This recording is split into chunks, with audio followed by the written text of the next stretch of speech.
started. Now, I'd like to tell you a little story. I have over 21 years experience in marketing and sales. And here's the funny thing. I had no problem marketing and selling for other companies and other people. And I had no problem marketing and selling the things that I love, like, shampoo or a restaurant recommendation or a TV program that I thought everybody should watch. That was not a problem. So when I went into business for myself, suddenly I was faced with this beast called marketing and sales. And on the marketing part, I underestimated just the kind of work that was needed to put myself out there, and more importantly, the type of person that I needed to be.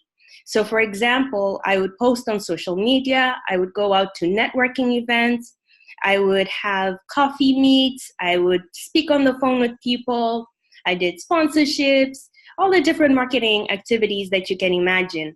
And here's the crazy part. I wasn't seeing any money. There was like absolutely no money that was coming into my bank account. And it was so frustrating. So frustrating that I started to just throw things out there, hoping that something would stick. Whatever marketing strategy was recommended by the person who was currently on my social media feed, I followed that. The different courses that I bought that were supposed to give me instant results, I bought them.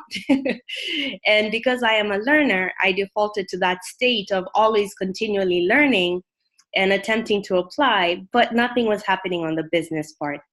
And it was very scary for me.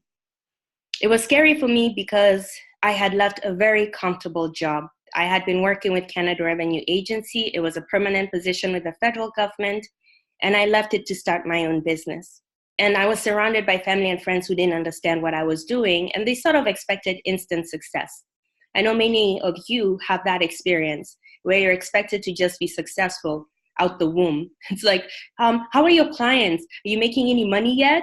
Meanwhile, you don't even know if you feel like waking up the next day. So one day, it was really late, about 3 a.m, and I was looking up another paper on marketing strategies. And I just felt so tired. I just felt so tired, so done. Like there was just no more information that could get into my brain. So, I closed the laptop and I pushed my chair back and I sort of just sat there thinking, oh my goodness, I have failed. I have failed. I can't do this. And while I was sitting there, a voice popped in my head. And the voice asked, Julia, would you like to hear another opinion? I'm like, yeah, I'd like to hear another opinion. I had run out of opinions. I had run out of things to do for myself. Now you must know, I must have been at a very low point that I was not questioning the fact that voices were popping up in my head. So I said, yes, I'd like to hear another opinion. And the voice asked me, why did you start this business? I said, why did I start this business? I started this business because of my ideal client, and I call her Jane. Jane is this ambitious, heart-centered woman who knows that through her business, she can live the life of her dreams. She has fantastic plans for herself, her family, those she loves, and the community that she serves. And she has amazing products and services that will actually help people, that can change lives. The problem is that Jane doesn't get the sales and the marketing part. And this is especially important for me because working for Canada Revenue Agency for 7 years, day in and day out with hundreds of business people and seeing why hundreds of them failed and why hundreds of them succeeded, let me know that the ingredients that were missing in a lot of dreamers' lives were the sales and the marketing part. Not only that, but 21 years of sales and marketing experience, I have the secrets to client attraction. I know what makes people buy, and I know what is needed in this economy for people to buy. And that's why I stopped putting money in corporations, banks, and in federal government, because that is still a corporation. in their pockets. And I moved out on my own so that I could put this knowledge into the people who could use it the most. And that's why I started my business. And then the voice asked me, so have you been talking to Jane in your marketing? Now, I'm not gonna lie, I had to think about that, but I really did, because it was that realization at that moment that I had not been talking to Jane. Honestly, I have no idea who I was talking to. I was just putting marketing stuff out there, just hoping something would stick. I was going to networking events, hoping to get clients from them. I was going to events. I was sponsoring events that I had very little knowledge of, and I didn't even know the basics or even how to convert people who were stopping by my booth into people who were interested in what I had to do. I wasn't looking for Jane. I was looking for money. That realization changed everything for me, because it reminded me of the basic function in marketing and in sales, and that it's all about the customer. It's all about your ideal client. And the better you know them, the more prosperous you will be in your business. I have a saying that if you don't know who your target market is, your marketing plan will fail. And that's just the crux of what I see day in and out, dealing with clients, working with entrepreneurs, mentoring different people, and also just seeing the business community around me. And that's why this is so important for me, is to help you understand just what a difference it makes when your marketing is focused on your ideal client. And the results, obviously, are life-changing. I support myself in my business. I'm able to do amazing things. I've traveled to countries that, once were a far-off dream, that thing that you put on a piece of paper and just say, okay, maybe in 10 years, I don't know, this doesn't look like it's happening anytime soon. The people that I've met are amazing. And so this is really important for me. And that's why I love doing the things that I do. And I'm really passionate about people reaching their full potential, because I get to have a front row seat. So you're going to need paper and pen, because there's a lot of information that I'm going to be sharing with you, but I'm also going to ask you to do some exercises that are going to need paper and pen. Now, some of you know who I am, and I did mention that I am Julia Katsivo, but for those of you who don't, I am a business coach, and I help mainly female entrepreneurs refine their niche and tighten up their marketing. I also work with some amazing men, but I seem to have a heart for women and helping women achieve their goals, be ambitious, heart-centered, and make a ton of money doing what they love, expressing themselves through their businesses. Now, this is why we're here. We want to know thy customer. You want to identify your ideal clients, and better yet, how to attract them. That's what you want to know. That's why you're here with me today. So this is why I decided to teach this topic. It's because there's just a ton of nonsense out there when it comes to marketing. And, we call them marketing gurus. These are the experts who claim to know what, the best way to get you to make money and all of that good stuff. But if you're like me, that stuff doesn't work for you. You're looking for something that's organic, something that's more natural to you, something that's going to fit into your lifestyle, something that you can stand behind, something that you're not ashamed of. And that's why this is pretty important. The information that's contained in this webinar is really going to help you walk that journey, but walk it with the information that you need. It's all about strategy. So let's lose all that confusion about where to market, how, where, when. People's businesses are different. And so what works for one business is not necessarily going to work for yours. And your strength is someone else's weakness. So a cookie cutter approach is not going to work when it comes to marketing. The other thing is that business leaders are not teaching people marketing. They sort of expect them to know what to do. And when you have your coaches or your mentors and they say, get on the phone and call 10 people, what they're not addressing is the question where you're waking up in the morning and you're asking yourself, what 10 people? Where am I meeting these 10 people? Where are they? Where am I getting them from? Like, I'm so confused. And, because the internet has made information highly accessible, we have to change our marketing strategies so that we can be successful in this economic era. Gone are the days when people went into shops and stores or even spoke with people on the phone and got all their information from one site. These days, before anybody makes a decision, they've gone in and looked up their own information. They've already done their homework. They're more knowledgeable. And that's because of the internet. So the internet is wonderful in that sense, but at the same time, it makes our work a little bit harder. So I just want to make sure.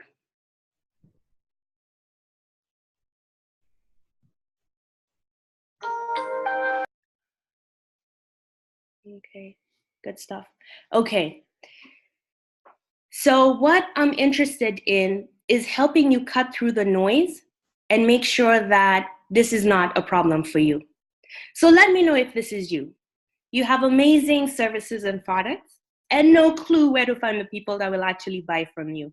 So getting up in the morning and sitting down and looking at your empty list is just really upsetting and it's discouraging and you feel like giving up. And maybe you're not on social media. And even if you are, you're inconsistent or you're just not getting the kind of traction that your work deserves. So all your effort, all your hard work, it's not paying off. Or maybe you want to better understand your clients so that you can give them what they actually want. And this is key because a lot of people are giving them what they think they need. And that does not result in any kind of sales, in any kind of client delight, or in any kind of return on investment on your marketing strategies. So today we're going to look at how to position yourself as the expert. We're also going to look at the client buying journey and how to create content your people actually want to receive and buy. And you'll see that these three things are the key to marketing that works. And this is part of a larger structure, but these are three things that I believe that you need to know right now. Now, this is the thing. A lot of us have perceptions on what kind of salespeople we want to be or don't want to be. A lot of us don't even consider ourselves as salespeople. I'd like to tell you a story. So I had an event, and this was maybe 4 or 5 years ago, and I was inviting people to the event. And as part of my marketing strategy, at one point, I had a campaign where if you bought a ticket, your friend got to come for free. And so I was talking to someone who bought a ticket, and she was very excited. She was actually bringing several of her friends. And her friends were asking her, so we were having this conversation, and she says to me, my friends were asking me, how is this possible that we're getting free tickets to this event? I mean, the tickets are expensive. How is this working? This is too good to be true. And she told them, well, that's just how Julia is. Julia's nice, and she does things for other people without asking for money. And she's not looking for money. She's just looking to help.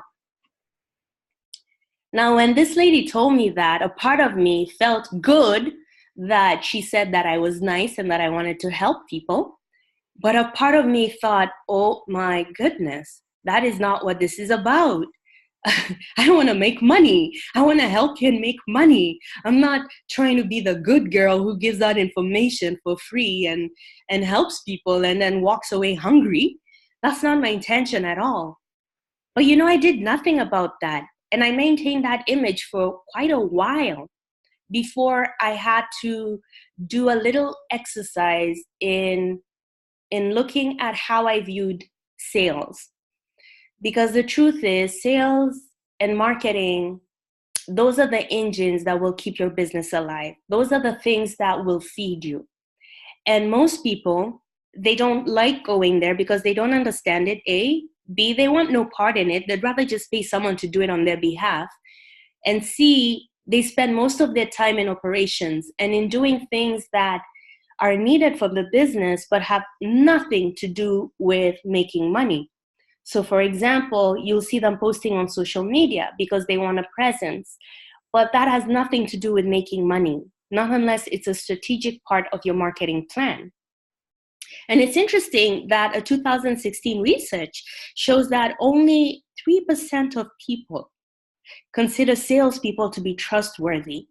So there's this idea where when it comes to marketing, when it comes to talking about your products and services, when it comes to attracting the people who will actually buy from you, there's a lot of fear and angst and anxiety and negative feelings around marketing itself. And what this ends up looking like is that you're going to post maybe motivational things on social media. Once or twice, you're going to invite people to something, but you're really not putting yourself out there. You're staying in the comfort zone. Your friends and family have no idea what you do.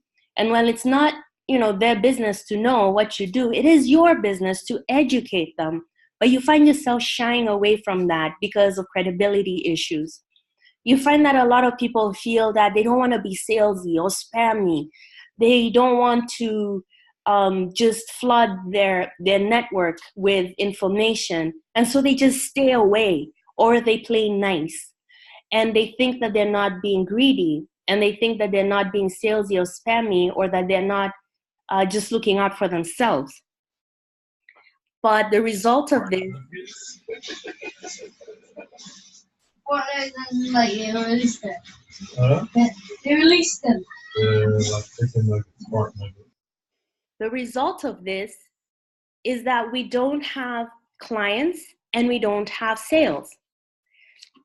Just give me a moment. I'm going to make sure that we're all muted here so that as people come in, it doesn't disrupt us as we proceed. So just be a moment.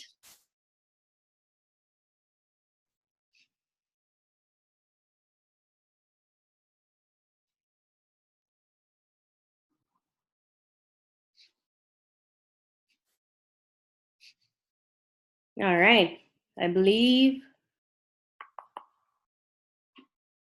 we're back on track. Just be a moment. Thank you for your patience.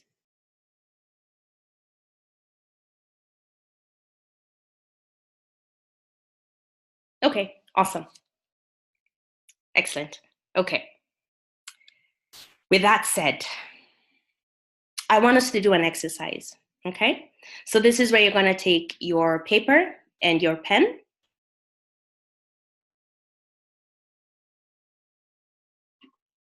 And for this exercise, I don't want you to think too much about it. The key here is to just write whatever comes to mind. So that's, the only rule I have here. So I'm going to give you a minute or two, and I want you to write down everything that comes to mind when you think of the word sales. So just take your pen and paper, or if you want to use an electronic device, that's fine. I just always favor paper and pen because of what happens neurologically. Information is just received differently when you use paper and pen through that very act. So I'm going to give you 1 to 2 minutes, and I want you to write down everything that comes to mind when you think of the word sales.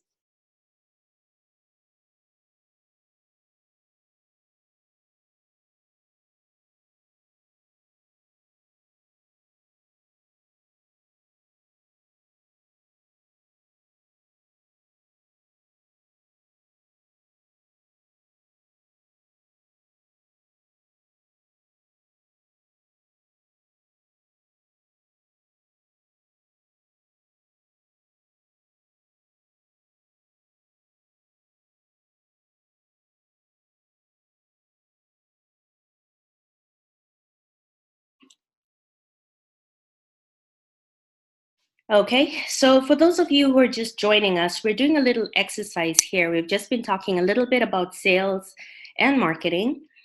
And just before I go in deep to give you the information that you need, that's going to really transform the way you do your marketing right now, we're doing an exercise in which you're taking paper and pen, and without thinking too much about it, you're simply writing down everything that comes to mind when you think of the word sales. And I'll just give you a few seconds more. So don't judge what you write. Don't, look at it and try and think about it. Just write down everything that comes to mind.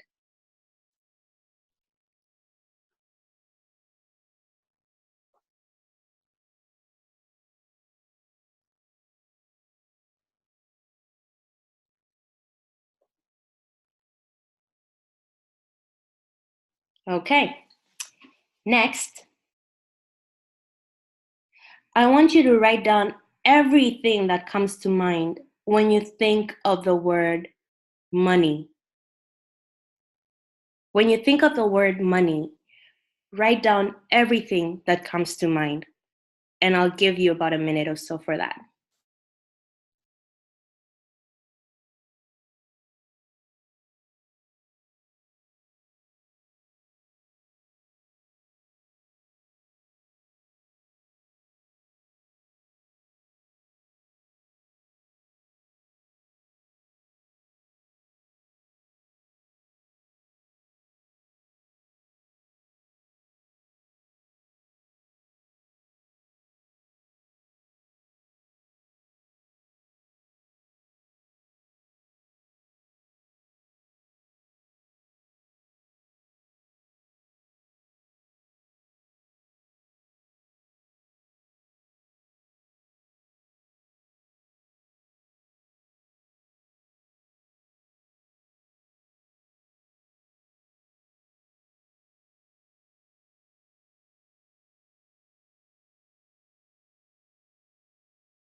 Okay.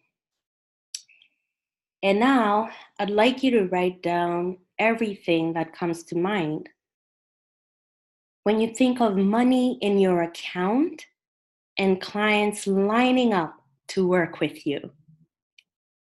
I want you to write down everything that comes to mind when you think of money in your account and clients lining up to work with you. And I'll give you about a minute for that as well.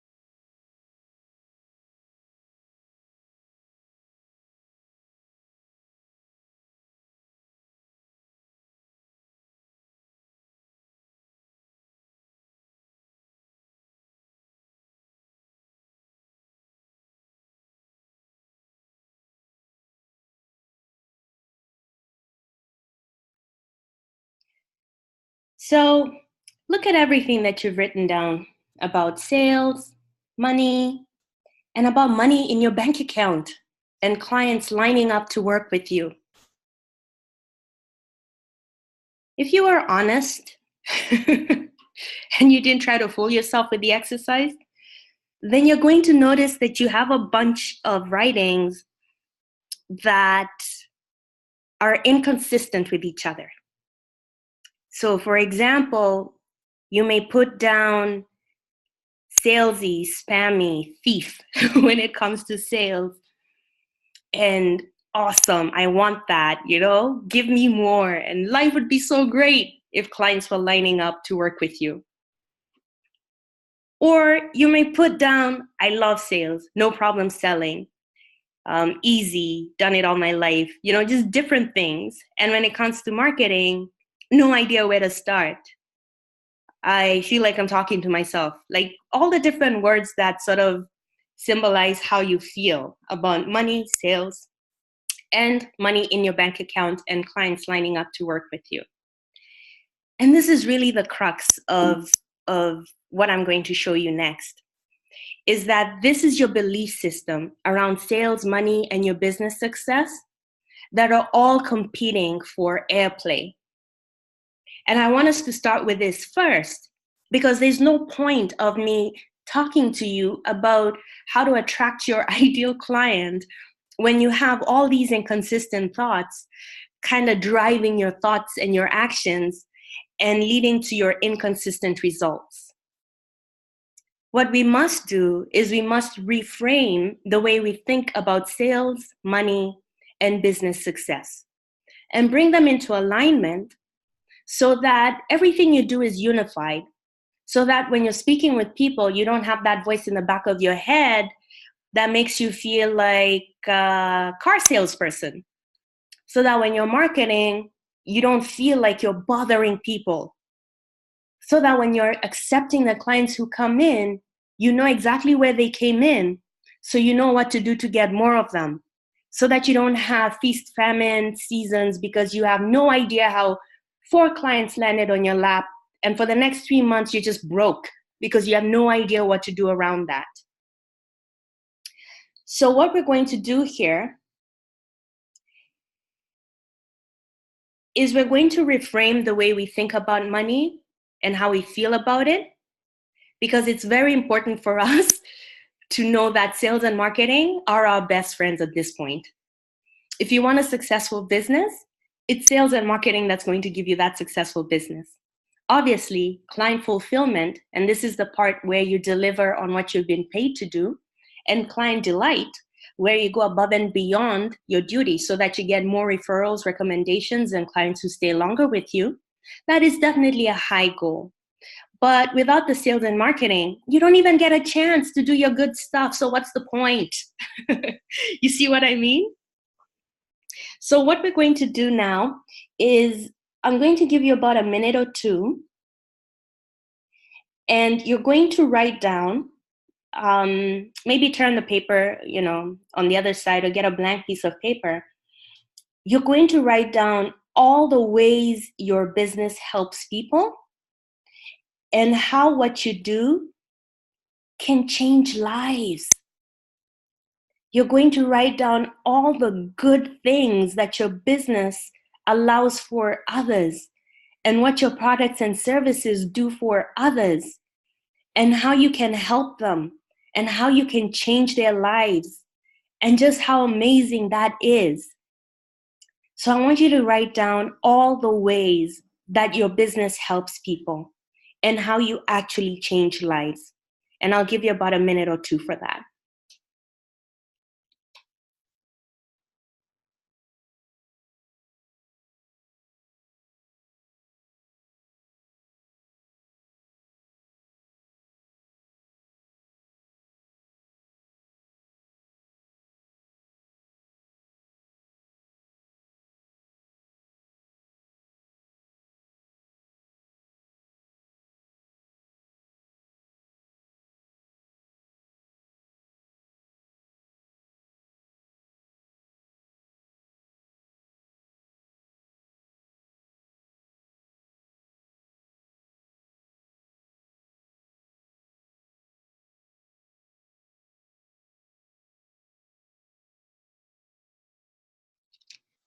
So this is what I want you to understand.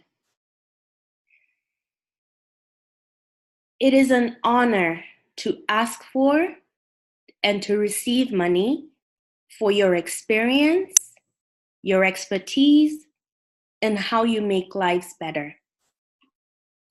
The exchange of money is an energy flowing activity. So what this means is that asking and receiving is what balances it out. I mean, think about it from a very practical point of view. If you had a toothache, then you had to see a dentist. You would go in to see the dentist with an expectation to make a payment or some kind of remuneration for the relief that you're getting. Imagine if you went into your dentist's office and they had to pull out your tooth, and you know what? You got relief. So maybe as soon as the tooth was pulled out, you felt good, or they gave you something that just numbed everything else and something else that made you feel a little bit nice and high. And then, the dentist just looks at you and says, okay, thank you. See you next time. Call me if you have a problem. What would that exchange feel like?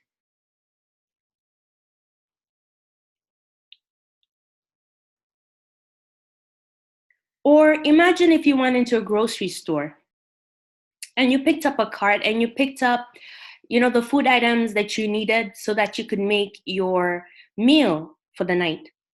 And so you walk up to the cashier and she puts the stuff in a bag, hands over the bags, and then says, Okay, thank you.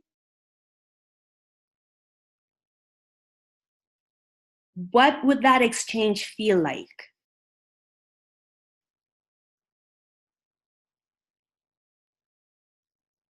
It would be a natural, because money works within the reciprocity. I'm thinking of the word reciprocal. So reciprocity. Okay, you get what I mean. Money works with the law of give and take. And how this law works is, in equal measure, what is given, it must be received in equal or greater measure. And that sort of balances us out instinctually.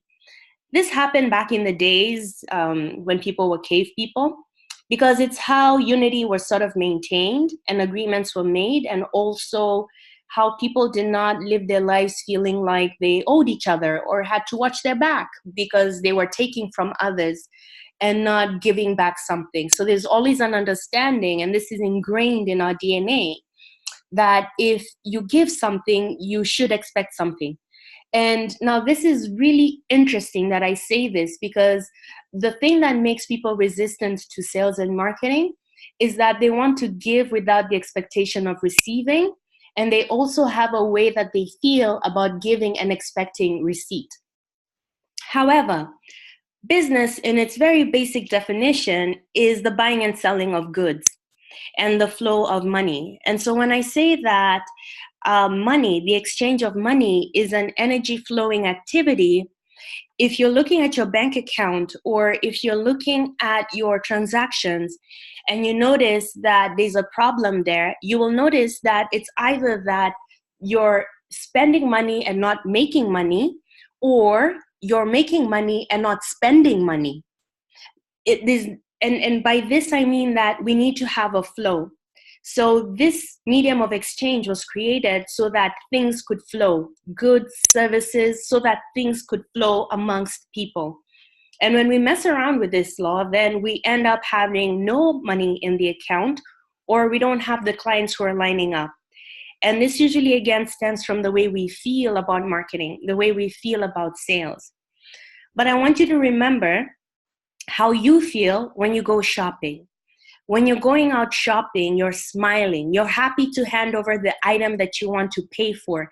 You hand over the payment method and you walk out of the store, not even thinking about how you walked in or who passed you or what the cashier looked like. You're just excited about the fact that you have the item that you've bought.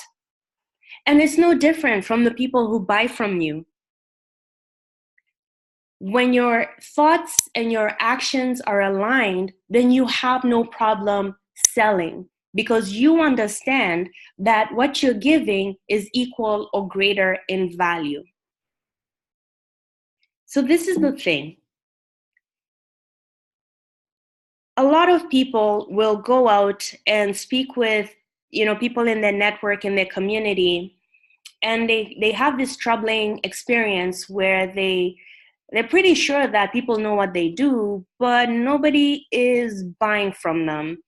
As an example, a colleague of mine was telling me, I had a one-day seminar last year, and she was telling me in that seminar that she had been mentoring, she had been coaching someone for free with the understanding that the person would receive value and then pay for her services.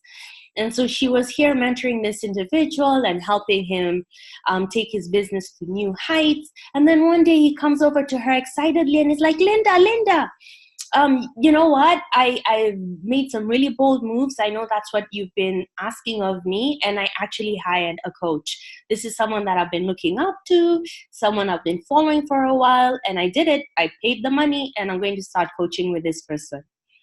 And my colleague was like, what? What? And the thing is, she didn't say anything. Of course, she was happy for him. But when she was alone, behind closed doors, she was like, what happened to me? I mean, what about me did he not see and want to hire? Like, I do the exact same thing as the other person, but even better, I know this person and can help him in a way that maybe the other person can't. And so a lot of self-doubt came from that experience. And this is something that I see so often within my community and in the business world, where people are out there providing information and no one's buying. And you know what? It's all about positioning and positioning yourself as the expert. You position yourself as the expert through your marketing, and then you have to ask for the sale. It's not enough to just give free information and hope that people will put two and two together. That happens 1% of the time that you're out there doing what you're doing. It's all about how you position yourself. Now, this is something that, when I said that we're going to talk about positioning yourself as an expert, I know that a lot of you are thinking that I'm going to go into how you should write your books and the kind of material you should talk about on LinkedIn and Facebook and how you should dress. None of that. Those are superficial elements. They're very important, yes, but what I'm going to do is go a little bit deeper and help you understand why you may not be positioning yourself as the expert that you consider yourself to be, or that your peers are not looking at you as an expert, as someone who can teach them, or that the general community is accepting the information that you're providing, but actually making zero moves to make any purchases. You need a consistent online and offline presence in your defined role and amongst your target market. You also need a clear and well-defined ideal client, target market, and message. A repeatable process, one that you can accurately define results, will help you position yourself as an expert.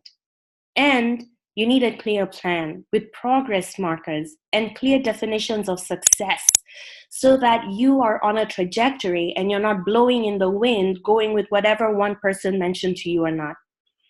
I remember about 6 or 7 years ago, people would say to me things like, oh, you should actually do a workshop on this. And they'll come up with a topic and they'll say, I know, I'd show up for that. And there I'd go, scurrying to put together a workshop and then, get in touch with the person. And of course, the person's not showing up. And of course, nobody's interested in what it is that I had put together. These elements are very important. And I'm going to show you in a little bit how they all come together. First, I want us to check and see where we are. So I'm always about a plan, I'm always about trajectories, but more importantly, I'm always about stopping and checking to make sure that you are where you're supposed to be. Now, this is not something to judge yourself against or to beat yourself up with. This is more an exercise so that you can know what you've done, what you're doing, and if you're on the right track when it comes to positioning. So you can go ahead and write some notes, or you can nod your head, agree with me or disagree with me on any one of these points. So what I'd like you to answer is this. Are you consistent online and offline? So are you consistent with your emails, your social media, with any information giving seminars, with trade booths, with authoring or co-authoring on books, with being interviewed, in joint venture partnerships, with events, in sending physical marketing material like postcards, and any other form of advertising? Are you consistent? And consistent means, are you a staple in the part of your world that you're working in? Are you something that can be expected as easily as breathing in and out is taken for granted by most people? Next, do you have a clear and well-defined ideal client? Do you have a well-defined target market? And do you have a well-defined message? And the simple way to know this is, does a specific person come to mind when you think about who you can help?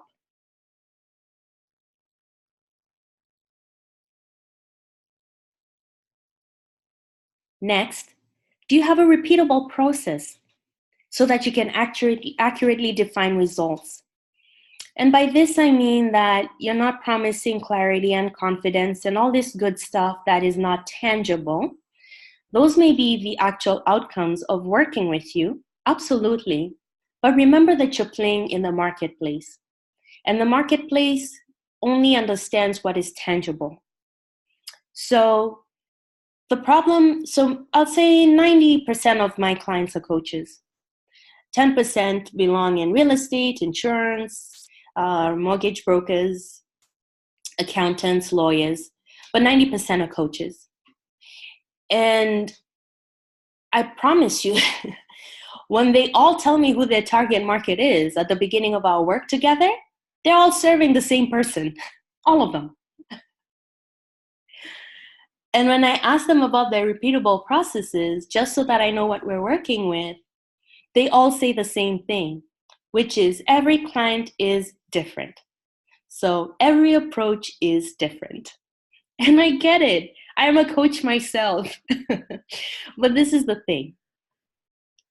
Even though your clients are different, and even though the problems that they come to you with are different because, you know, things differ, their situation, where they are, what they're willing to do, what's been done before, and what the plan is, you do still or should have a process that you take them through that is repeatable. Because at the heart of all your clients' problems, you will start to define major problem groups. You will start to notice what's similar about them, even though they're all not the same people. But you start to identify key markers that tell you, okay, this is the process that I can use for this specific problem to take them from point A to point B. Because what they're going to get out of you, yes, are the intangible benefits, the confidence, the clarity, the self-esteem, the self-confidence. Absolutely. That is what my clients get from me too. But that's not what they're coming to me for. And that's how you have to think about this. So even if you have a bigger mission on earth with your business, you must think about it in base level terms. What does your person want? So as an example, the people who come to me, they want more clients. End of story. Of course, that leads into all the other amazing things that they're looking for.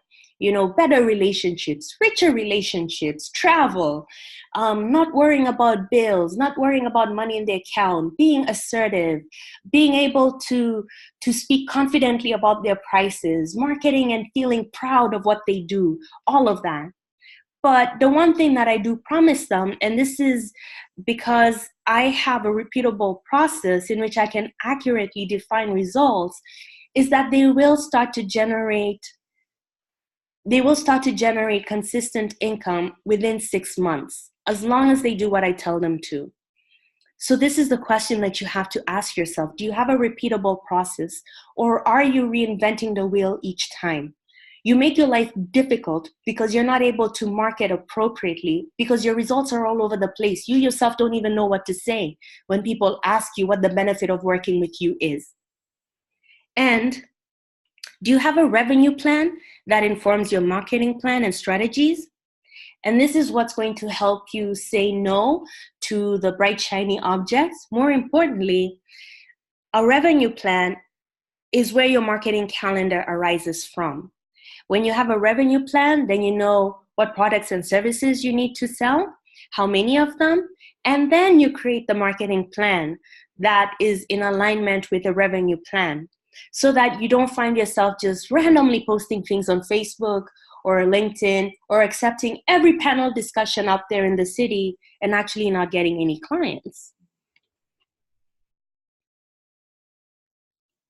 Now this I love, the client buying journey. Ooh, yeah. So what is this? This is a journey that a person takes from the moment that there is a problem to the moment that they make a purchase. And all human beings go through this cycle several times. So it's you'll find it known as a client buying cycle or journey, customer buying journey or cycle. They all mean the same thing. And you yourself go through this cycle multiple times a day. A very common example is figuring out what to eat for dinner. You may turn to the people in the house and ask them, what should we eat for dinner? And then a few people may give you some options. Or you may decide to just go open the fridge and see what's there and then make a decision. Or ask everyone if they'd rather have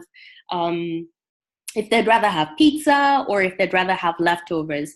That is actually a client buying journey from need to purchase. So let's dive in and see what this has to do with your potential clients.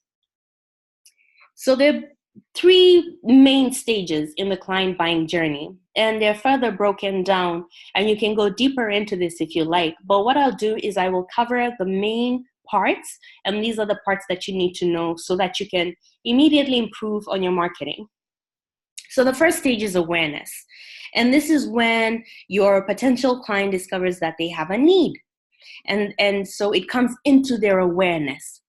A really common example of this is if you discover that you need to buy a car for one reason or another.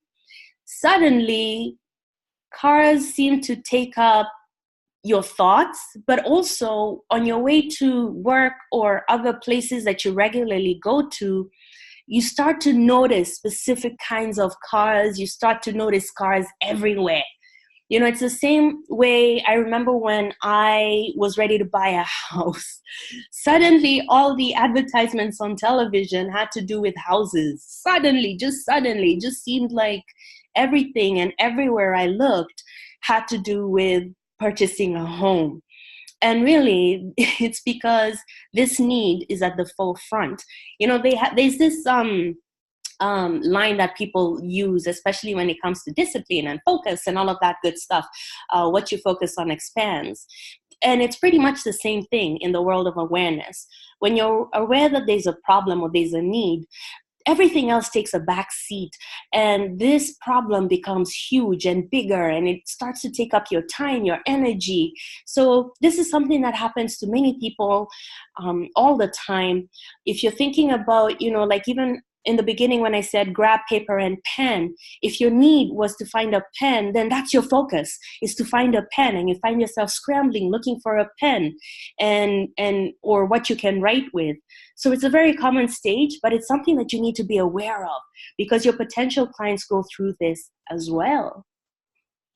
So I'd like you to think about your ideal client.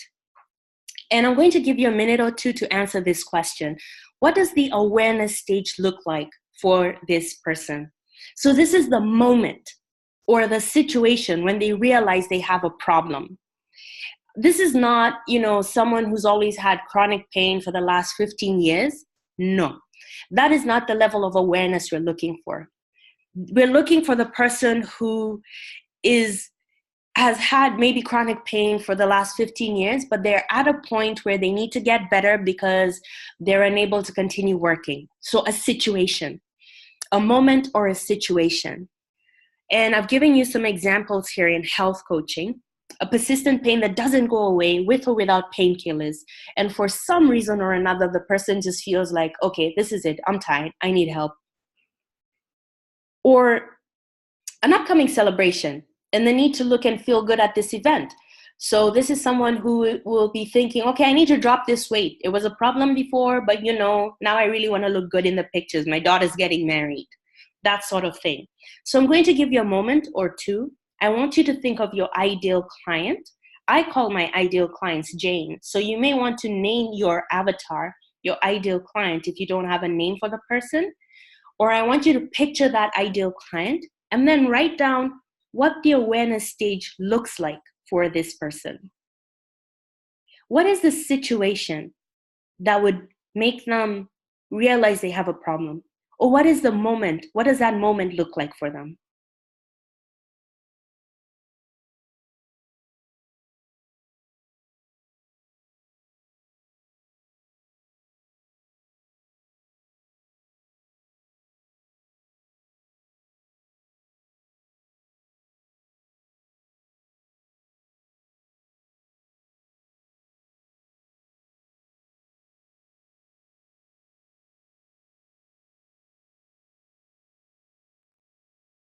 Awesome.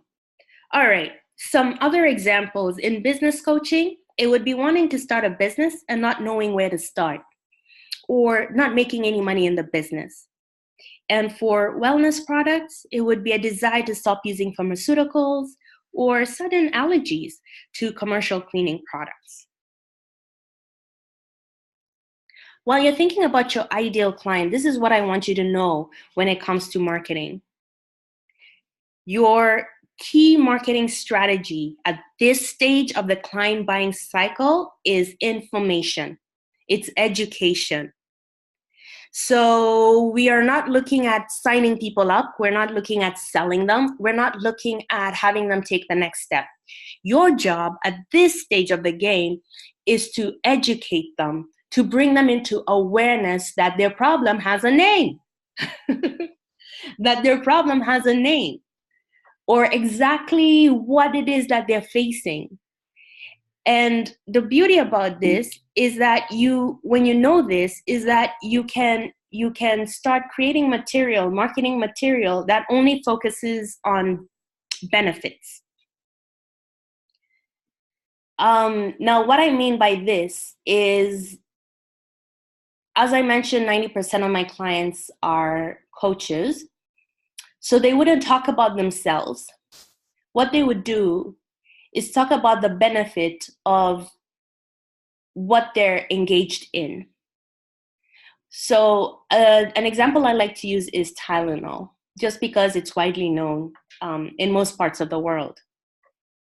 At the awareness stage, Tylenol is not talking about Tylenol. Tylenol is talking about the common causes of pain, headaches, and also how they show up and what it means to people. And this is where you have a lot of infographics. This is where you're just really giving people information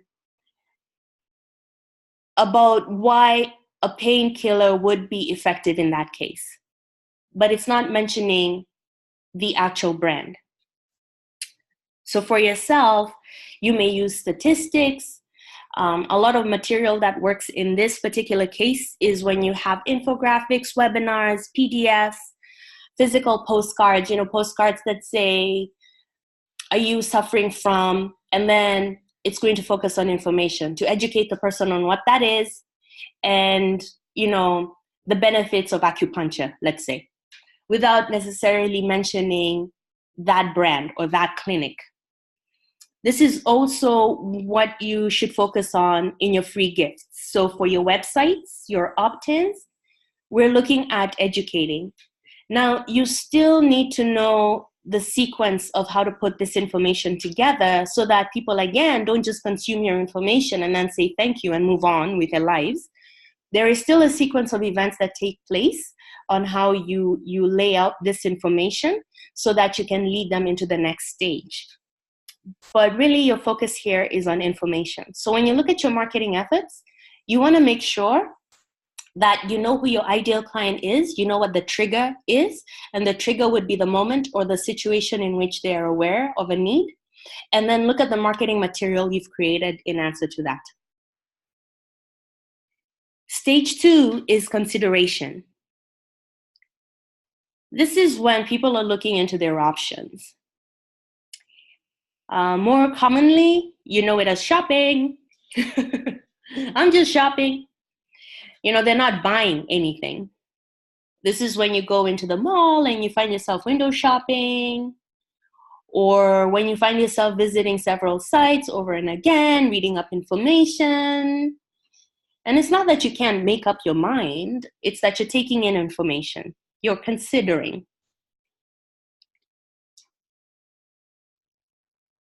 So some examples of this using the health coaching is the person who discovers that, they've tried painkillers and they're still in chronic pain.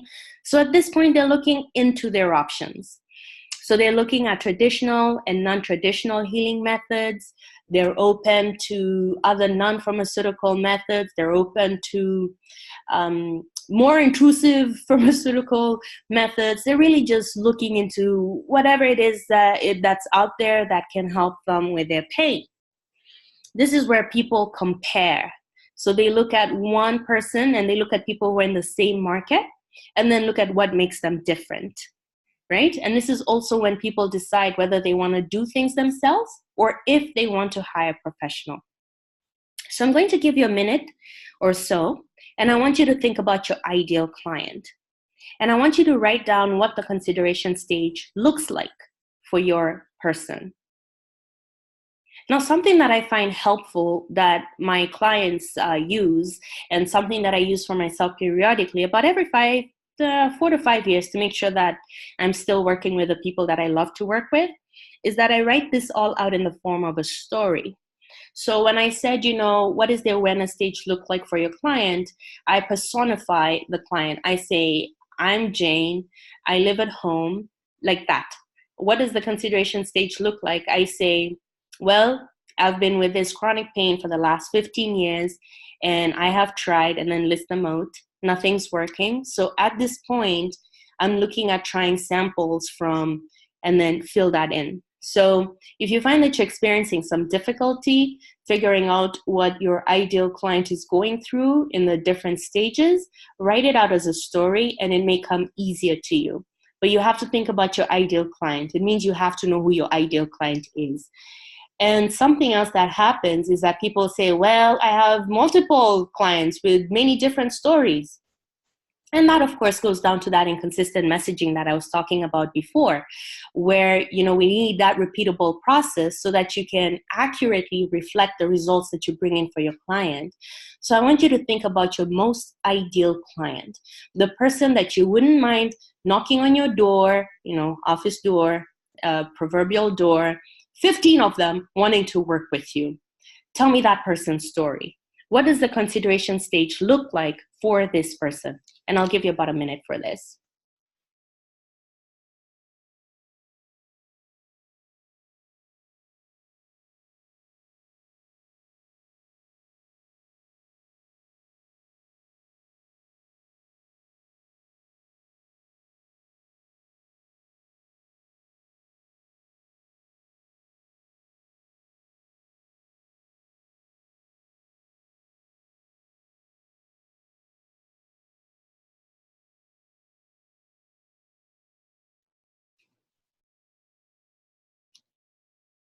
So something to note is that in consideration, your person is already aware of the problem. You're not educating them at this point. All education takes place in the awareness stage. And this person is actually also aware of several solutions. So they've done their homework. You can go ahead and consider this person informed. They've looked into all the different available options. They've actually even narrowed it down. They've even narrowed it down to budget or time or effort, energy, whatever that case may be. And you will find that these people come to you. This is important information to know so that you can start to identify when you're speaking with people at what stage they're at. Are they just aware of a problem? If they're just aware of a problem, or if they are aware of a problem and they're not looking into options or solutions, do not sell to them. Give them helpful information and make sure that you're taking care of your marketing plan so that you can nurture them. And when they get to the consideration stage, then you will have a better chance of helping them out. Because if you don't take care of them in the awareness stage by making sure that you nurture them, then when they're ripe, they're going to someone else. So when they come to you and they're asking for more information, a lot of people will jump to the last stage, which is purchase, and we're going to go there, and I'm going to let you know what the key differences are. When they come to you at this place, they're really looking at what makes you different or what makes you better. And bearing this in mind, you want to have marketing that focuses on features. So what they're getting with you, what they're getting, and it's from this that they'll see what is different about you. This is also where you talk about common objections, things that would prevent them from going a step further with you. And you can do this in face-to-face meetings, on phone calls, or in presentations and webinars. You can definitely create marketing materials specific to the consideration stage of the people in your target market. and make sure that it's feature focused, and that you're really showcasing what makes you different. And that's why it's really important to know what your message is. So, I mentioned your ideal client, your target market, and your messaging. Your message is what makes you different. As you can imagine, I have, like 40% business coaches, about 40% health coaches, and about 20% speaking coaches. And when they all come to me, as much as they believe they're different, they are generic until we really whittle down to the basics of what makes them different. And it's always my goal to make sure that when I look at each one of my clients, that they are clearly definable, distinct, and what makes them different is clear so that they get their ideal client. So this is what you really want to focus on in your marketing. And you're going to create marketing that's specific to this. And you will know from the people who respond to it that they are in the consideration stage. But the stage that we all want is purchase. Yeah. And you know that the person is in purchase when they ask you for the next steps, or when they simply click the buy here or buy now button. The person is in purchase stage when they ask you a ton of questions. So this can be easily confused with consideration, because the person is asking a ton of questions and you get to answer them. But here's the difference. With the consideration stage, you really want to focus on the features and what makes you different. In the purchase stage, the person has pretty much made up their mind, by the way. They're just coming to you just so that they can feel better about the decision they've made. They're pretty happy with it, but this is how they check off that, okay, I did my work box. And what you want to do on the purchase stage is focus on making it as easy as possible to get paid. I worked for TELUS. And it's a Fortune 500 corporation. And the one thing that we had to be very careful about was making sure that all the websites, that people would get to what they needed to in less than 3 clicks. And this is information that I've taken with me ever since 2005 when I worked there. It's very important. And I see this common mistake with a lot of people. There's just so many doors for people to get to buy, to get to buy from you. And halfway through, you kind of lose the sale or the momentum, or the person just doesn't have time and they really were hoping to do it in their 5-minute break. So you want to make sure when you go look at your marketing materials, when you're specifically targeting people in the purchase stage, so when you're creating material that's specific for people at the purchase stage, that you make it real simple, real simple for them to get what they need in less than 3 clicks. And here are the examples of purchase stage marketing material. It's a sales page. It's an easy opt-in page. It's your website with a very easy opt-in box. It's also offering people multiple ways to pay you. So if you're doing a trade booth, or even if you're speaking with someone on the phone, yes, you do have a process that you use for receiving payments, but what I've discovered for myself, and it's worked really well, is that I've set up processes with several merchants.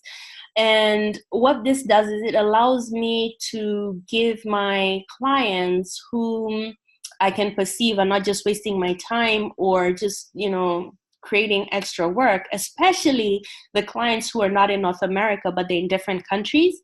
It gives them really easy options for them to be able to purchase from me.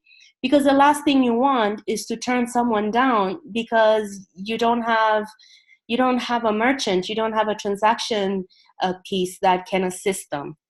So in the purchase stage, you're looking to make this information easy for them. You're creating material that is a given. You can assume that they're going to purchase, and usually the people who purchase at that stage, they barely speak with you, especially if you have sales pages or opt-ins that are nice and clear.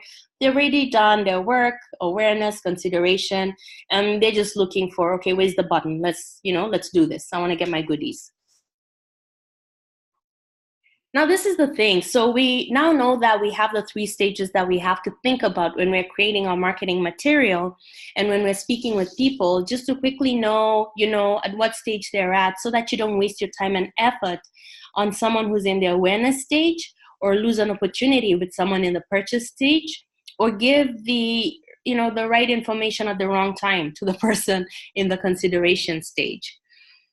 What you want to do, though, is create content that your people actually want, that they want to receive, and that they want to buy. And this is really critical.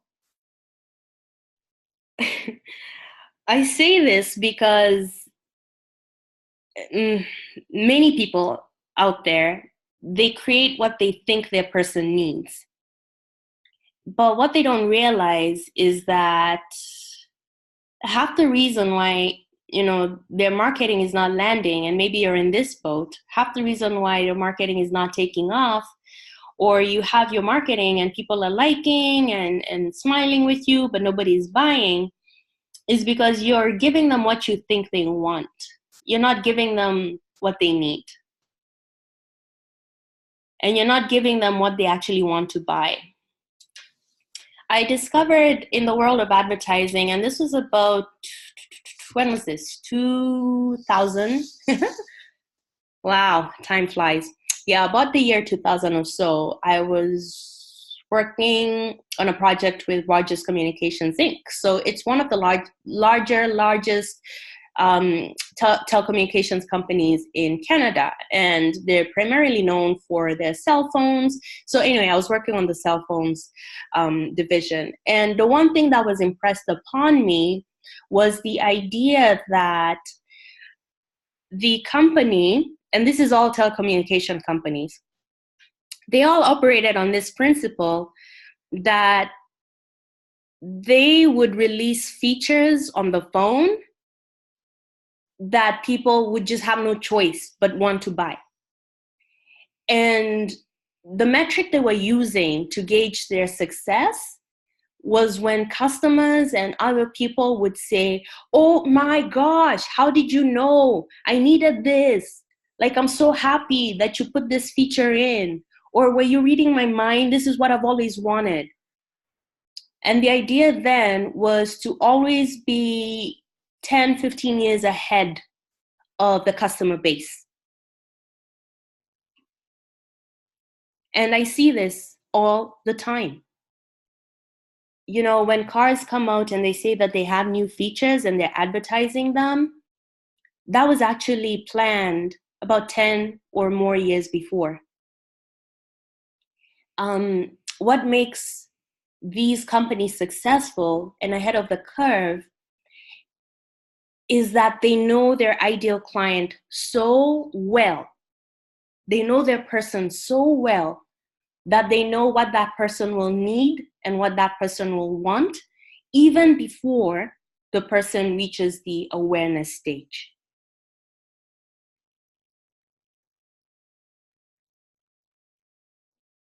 And this is what I've found to be true, working with entrepreneurs in my business, and also working with business people for the 7 years I worked for Canada Revenue Agency, as well as working with the clients for the different Fortune 500 companies in my sales and marketing role over 21 years. I think I'm clocking 22 or 23 this year. What I've found is that the problem here today is that people do not have a good handle on who their ideal client is and their target market. So you believe that you do. You believe that you know exactly who you're going for, you know exactly what the problem is and exactly what the solution is. The truth is, you don't. Because if that were true, then you would have no problem creating marketing pieces that target each part of that person's journey. You would be ahead of the curve with what you're providing them, so that they continually are buying from you, and this is how we retain the clients, and this is how we provide that customer delight that I spoke about in the very beginning. When you wow your clients and they can't help but just buy the next thing and the next thing. I mean, from personal experience, one of my business mentors has that effect on me. It's like everything she produces is just so timely. And I'm always like, how did you know that I needed that? But she knows her people so well. And this obviously comes from a lifetime of doing this work. And, you know, for those who are starting out and you're listening to me, this is something that you're going to build and develop. But I'll tell you something that you can do right away. And this is what I did for myself. When I started out, I fully went in to get my niche. I made sure that I knew exactly who my ideal client was so that I could build that relationship through my marketing and ensure that I am getting consistent revenue from speaking to that person and that person only. But if you've had any trouble with any of the last few stages because you're stuck in one part of the journey, or, you know, some of the elements that I mentioned, like the repeatable processes, when you think about your marketing efforts and you're wondering, you know, where the problem lies, I'm letting you know that, you know, it doesn't matter. You could have the best marketing plan on earth and you could know all the different elements to it. But if you don't know who your target market is, and if you don't know who your ideal client is, your marketing plan will fail. This is so important that I don't want wasted effort, time, money, going and changing things and creating product, marketing pieces that just don't land because you really don't know their journey and you don't know their triggers for every part of their journey. So what's the trigger for the awareness stage? What's the trigger for the consideration stage? And what's the trigger for the purchase stage? How are you going to create the material that is going to be used for each part of their journey and seamlessly share it online and offline so that when people look to you, they're constantly getting what they need? And that's what's going to keep them there, is that they have a need for what you're giving.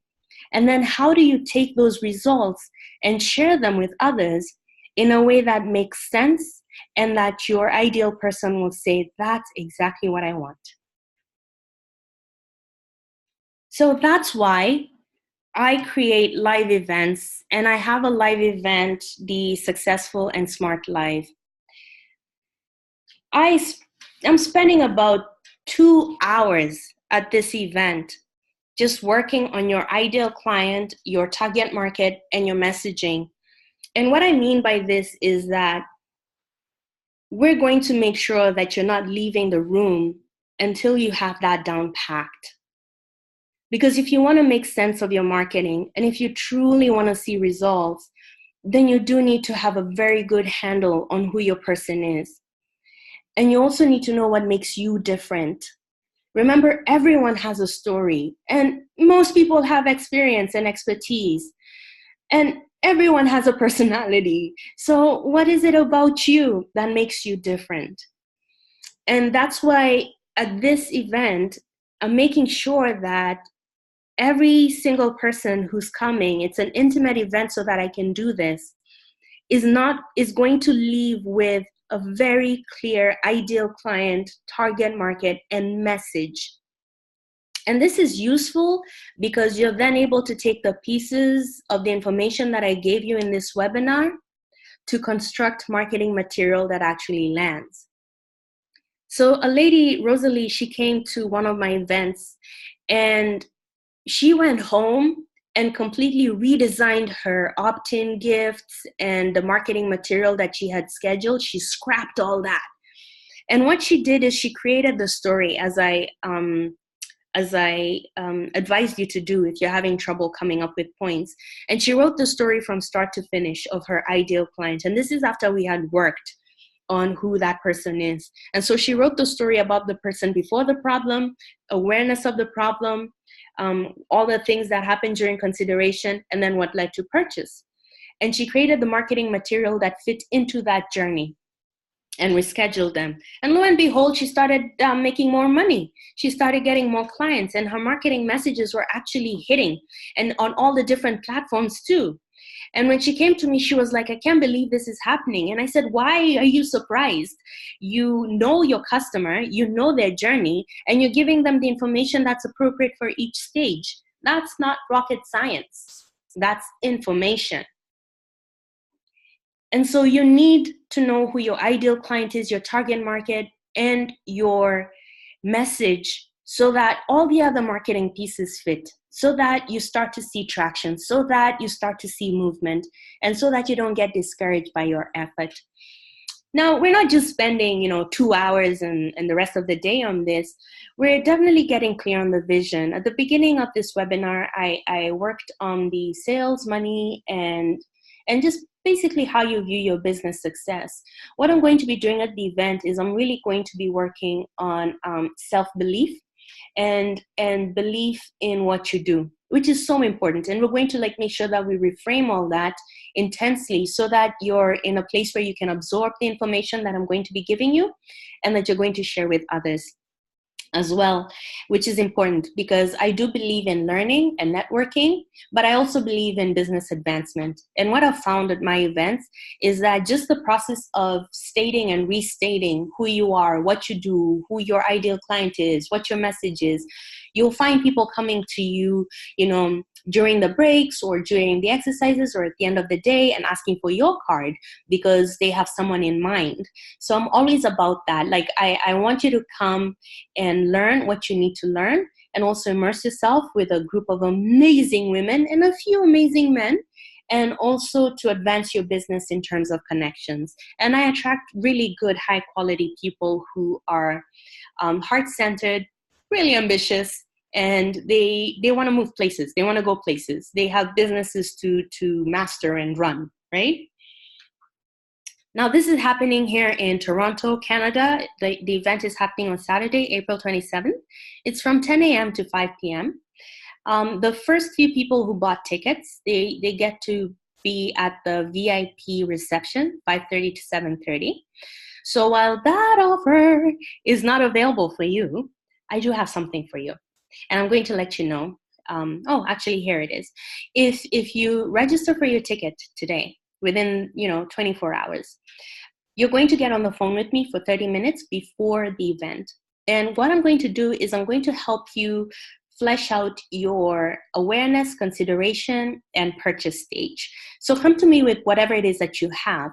And on the phone call, we're going to flesh that out. And this is going to be helpful for you, because when you come over to the event and we look at the mindset work, when we look at the vision work, when we plan the marketing calendar, and this is after you've nailed the ideal client, target market, and the messaging, then you'll find that you're better able to go home and create the marketing pieces that you need to in time for an amazing second quarter of the year. So this is what we're covering in this one-day session. And don't worry, there's lots of healthy snacks and beverages to keep you up and active. Plus, I'm very interactive. So a lot of interactive exercises just so that you can anchor the knowledge and have some fun and get to meet the people that you're spending the day with, in a much more, so that you get to know who they are. I don't like it when I go to events and I sit there and then I leave and I spend a whole day just staring at the teacher and not able to interact with anyone else. This is not that kind of learning environment.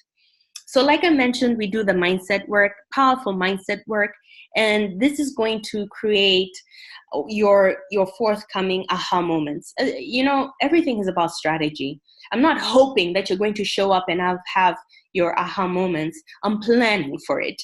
We're going to look in depth at organic marketing strategies. And because it's an intimate group, I can actually let you know specifically what marketing strategies will work for your specific business based on your ideal client, the economic situation around, and pretty much the trends and where we're headed. I want you thinking way ahead of your person so that you can give them what they need and keep them on that journey to wellness much, much longer than you currently are right now. We're going to build your revenue plan. If you remember, I mentioned that a marketing plan is not successful without a revenue plan. It's the revenue plan that dictates what your marketing plan should look like. That's how it always is. That's how it always will be. Those Fortune 500 corporations, those big clients that I used to work with, that's pretty much how they achieve their goals. You know, you start off with a revenue plan, you start off with your products and services, your ideal client, all the good stuff about them, and then you figure out what you're going to do with your marketing thesis to reach them at every stage of the game, so that, again, you're not getting clients 1 month and then for 2 or 3 months, you're like, okay, what do I do now? Then you get them again. Now, what I love is that we have on-the-spot coaching. So this is where you write down all your questions and you bring them to me. And the people who ask questions, they get the most out of the event. And that's always been true of any event that I've created and participated in, is that the people who are there single-mindedly, unafraid to look foolish or to look like a learner, and they come with that learner's attitude, they do well. Here's another secret about on-the-spot coaching. 90% of the events that I've gone to in which I have volunteered for on-the-spot coaching or put up my hand to answer questions or ask questions or anything like that, I've always walked out with clients. Because it's during those sessions that people get to know a little bit more about me, get to hear me, get to see me. And if they hear something that connects with them or someone that they believe I should connect with, then they approach me after that. So again, I love learning and I love networking, but really I'm all about progression. And this is an amazing way for the people in the room who are with you to get to hear you, to get to see you, to connect with you. And by the end of the event, do not be surprised if you are walking away with great business or business connections. And this is different than coming in and sticking your business card in people's faces. This is more organic and it's more community building. And it's more focused on the learning, networking, and business progression part of it. I cultivate a very specific mood and atmosphere so that the people that I do attract are not the kind who will shove business cards in your face or, let you know that you need to call them for a solution just because they heard you mention something without the awareness of whether you're in the awareness stage, consideration, purchase, or whether you even like them or not.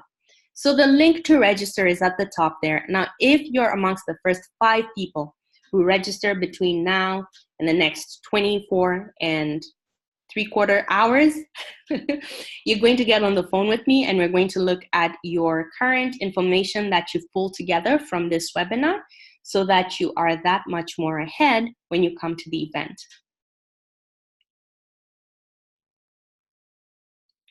The investment for this event, the full day event, is $97 plus tax. And, sometimes people will say, it's a full day on a Saturday. That's the day I'm with family or I rest. And, I get it. But I didn't get here to where I am by not doing what I needed to do. So if there were pieces of my business that are missing, I go out and I find the person who has the solution for them. And usually it's in a teaching environment, a learning environment, and it's inconveniencing. Like they'll ask me for 1 full day or 4 full days or days and weeks and months out of my schedule. And all I have to say is it can get very comfortable to post on social media or send out sporadic emails or talk to 1 or 2 people a month, or to receive a large sum of money and then nothing for 2 or 3 months. It can get comfortable. You can even start to believe the lie that, maybe you're just not cut out for this, or you should quit, or that, when you have time, you're going to focus more. That's just within your comfort zone. But I promise you that when you show up to this event, the 10 a.m. to 5 p.m., and you're showing up between 9:30 and 9:45, just so that you can network with others, right? And get comfortable with the area. When you do that, you're amongst that very limited group of people who are committed to not wasting any more time, You know, you have products and services to sell. You have people to help. But without key marketing information, that becomes your new business. Where instead of actually going out and selling and helping people, your time is spent trying to figure out how to market to them. And that's not what we want. We want it so that you can get this information, know how to use it, create a plan for it, and then move on the plan so that you can see more of the results. And the $97 is fair for a full day learning event. So it's not too much that it's going to cause you too much heartbreak, but it's enough that you're going to show up. I mean, I know my people. In the entrepreneurial community, we all love to overextend ourselves and overbook ourselves for things. And then on the day of, do that split second decision of, it's all right, it's snowing, I'm not gonna go. Or do I really need to go for this? But when you've put out some significant amount of money, like $97 plus tax, then you're more than likely to show up. And you're more than likely to be engaged. And you're more than likely to want to be there amongst the people who've paid that amount of money around you so that you can be together. The Gladstone is one of my favorites. It's this amazing place downtown Toronto, toward the south end. I like it because it's really an arts and culture scene, and they've taken really good care of making sure that that atmosphere and that ambience is around there. So creativity is going to be flowing amongst us on that day. And again, the link to register is here, the bit.ly April event 19. And for the first 5 people who register within 24 hours, you're getting that 30-minute call with me. And we're going to just make sure that you have, all the things that you need. And also, I can just point you in the right direction. And this is going to help you get much more from the event. So again, the event that I would love for you to come so that you can get a really good handle on your ideal client, your target market, and your message, in addition to a really clear vision that's going to inform your revenue plan, the business plan, and also your marketing calendar. This is all what we're going to be working with on Saturday, April 27th at the Gladstone Hotel in Toronto. The link to register is up here. So the bit.ly April event 19. You can also find it on my social media if you look up Julia Katsivo. I don't want to put any pressure on you, but I'm going to have to. We're looking at about less than 9 seats. And for the first 5 people who register within 24 hours, I'm promising you a 30-minute call with me before the event so that we can start working on things that you're thinking of. I can even look at what you already have that's out there and help you vamp or revamp it. And then when you come to the event on the 27th, we can further work on your messaging and on the different parts, including your revenue plan and the marketing calendar, which is really the most important piece here, right? Like you want to know when to schedule what and how to actually create and target the 3 different stages for your ideal clients so that you're getting them at each stage and so that you have processes ready to receive them at each stage. You'll notice with the awareness stage that's where it actually requires the least amount of effort from you. That's not where you're going to have the most of your effort. Most of your effort is going to be in the consideration stage. But a lot of people don't know that. And what they do is they spend a lot of energy, time, and effort at the awareness stage when the person is nowhere near buying anything. And then they have very little effort when it comes to the consideration stage. And the purchase stage is also a stage that doesn't need that much effort from you. You just need to make sure you have the processes ready for a quick sale. And so my process is you register at the link that I have here for you. And the first 5 people within 24 hours, this is just my way of saying thank you. I recognize you to the fast action takers. Those who purchase their tickets within 24 hours, you're going to be on the phone with me for 30 minutes, and this is before the event. So that's $97 plus HST.